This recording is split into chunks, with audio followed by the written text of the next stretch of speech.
শুভ সকাল বন্ধুরা।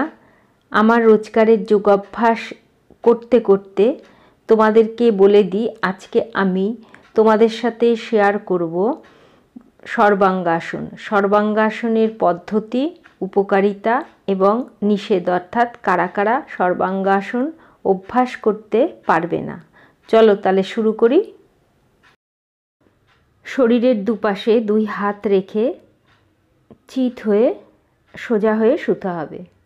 দু পা জোড়া করে আস্তে আস্তে উপরের দিকে তুলতে হবে। প্রয়োজনে দু হাতের সাহায্য নিতে হবে। এভাবে দু হাত পিঠে রেখে কাঁধ থেকে পায়ের বুড়ো আঙ্গুল পর্যন্ত এক সরল রেখায় আনতে হবে। দৃষ্টি রাখতে হবে পায়ের বুড়ো আঙ্গুলের দিকে। থুতনি বুকে লেগে থাকবে। এভাবে 30 সেকেন্ড হোল্ড করতে হবে এবং 3 থেকে 4 বার অভ্যাস করতে হবে।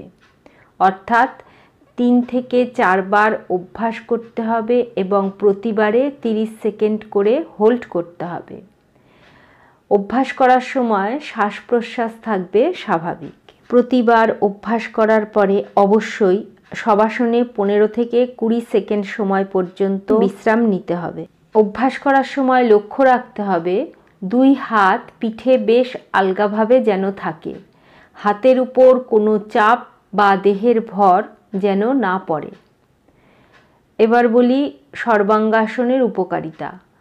নিয়মিত অভ্যাসে দেহে রোগ প্রতিরোধ ক্ষমতা বাড়ে। থাইরয়েড গ্ল্যান্ড অধিক কর্মক্ষম হওয়ায় থাইরক্সিন নিঃসরণের পরিমাণ বৃদ্ধি পায়।